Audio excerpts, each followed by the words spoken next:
The Indiana Fever beat the Dallas Wings 102-83. This was a highly anticipated game because it was going to be the first time that Caitlin Clark and Paige Bueckers would be going up against one another in the WNBA. For the past 5 years, basketball fans have followed one of the sport's most exciting rivalries, Caitlin Clark versus Paige Bueckers. Both were high school standouts who chose different paths. Clark went to Iowa, while Bueckers chose UConn. In college, Clark often came out on top, especially in big NCAA tournament games. Some, including coach Gino Auriemma, doubted whether Clark's college success would carry over to the pros. But last night, she and Bueckers finally met on the WNBA court as the Indiana Fever hosted the Dallas Wings. What happened wasn't just another game, it was a historic night. Clark did something that no one else in the league has done twice.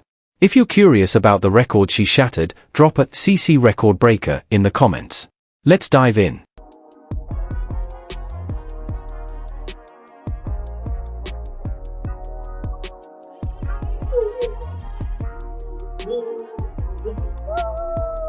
She plays with the poise of someone way beyond her years.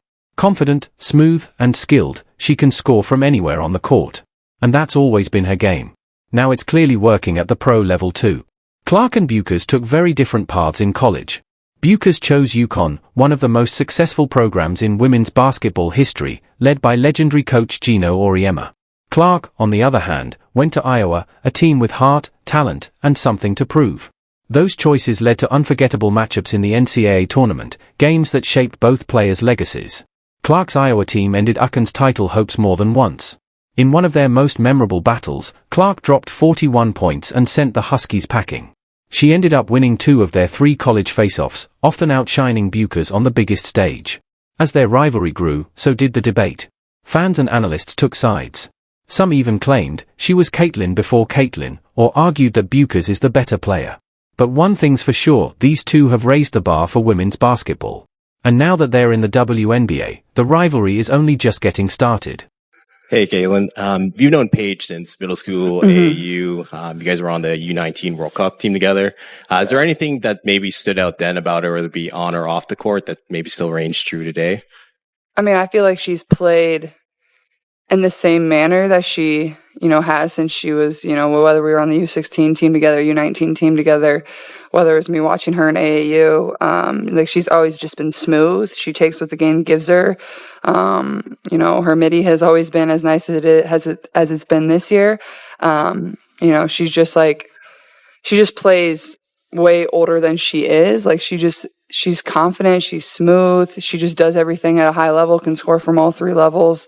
And that's how she's always played. And that's obviously translated really well. After college, the media chatter around the rivalry started to quiet down, but the comparisons never really stopped. Caitlin Clark began putting up better stats in the WNBA than Paige Bueckers ever did in college, and that got people talking again. UConn coach Gino Auriemma didn't hold back in his views. He had concerns about Clark's game, especially her shot selection, and questioned whether she was truly ready for the pros. In his eyes, Bueckers, his own star, had the stronger fundamentals and a style more suited to the WNBA. The contrast between the two players became clear. Clark's game is built on explosive scoring and big plays, while Bueckers brings smooth, steady efficiency. 2 very different approaches to greatness, and both are making their mark on the court in their own way.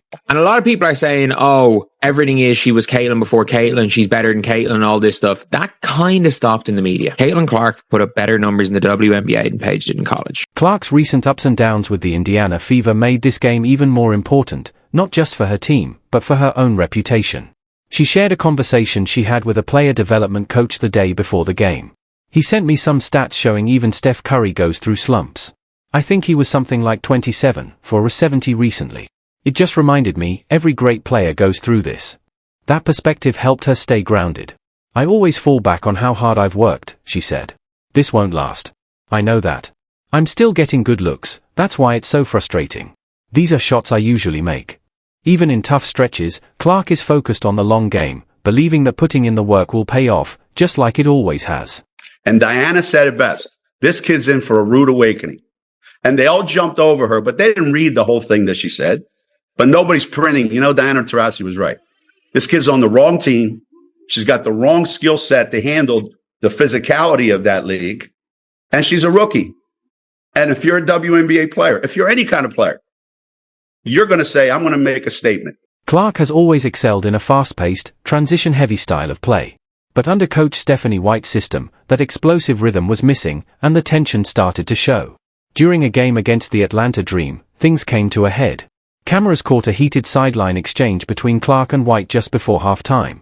It wasn't just a brief disagreement, the intensity on both sides made it clear this was more than just an in-the-moment frustration. Something deeper was brewing. Observers began to question what was happening behind the scenes, in the locker room and the front office. That game alone saw at least 3 different on-court situations involving Clark, the coaching staff, and even another player. Something clearly wasn't clicking. Part of the struggle came from lineup instability. Clark was coming back from an injury and trying to get back into rhythm. At the same time, Damaris Dantas returned from national team duty, throwing off the team's flow even more.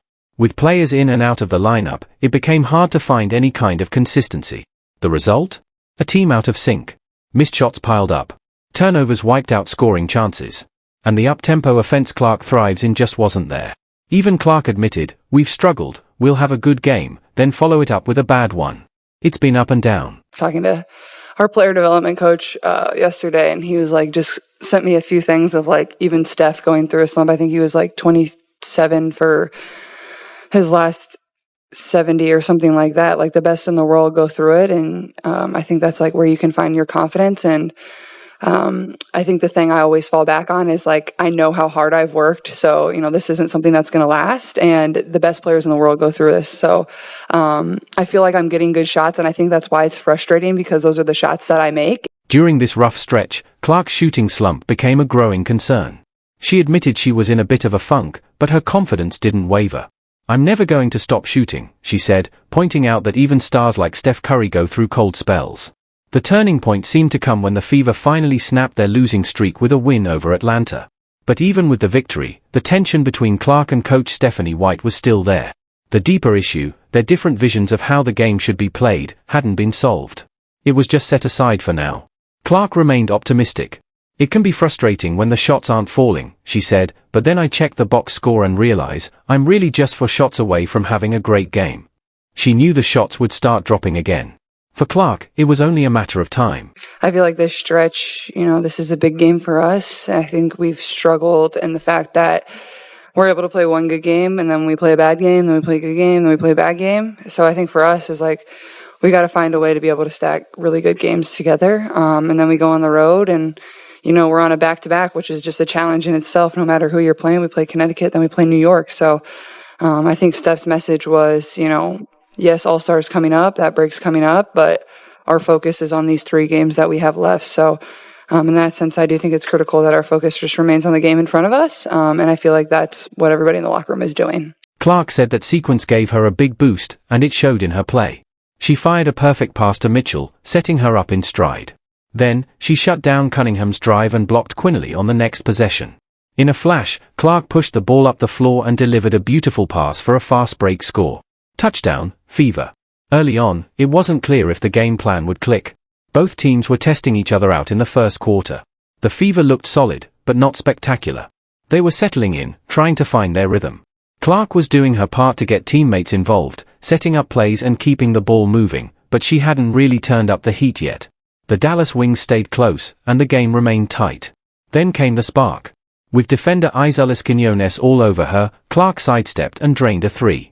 A few plays later, she backed down Quinley with the shot clock winding down, cool, calm, and in control. There is definitely something going on within the locker room, the front office. Something is off, man. This is the 3rd situation in one game we have had involving Caitlin Clark and the coaching staff and pretty much another player. And it looked like Caitlin Clark and Stephanie White definitely had a situation where they was in a heated exchange right before halftime.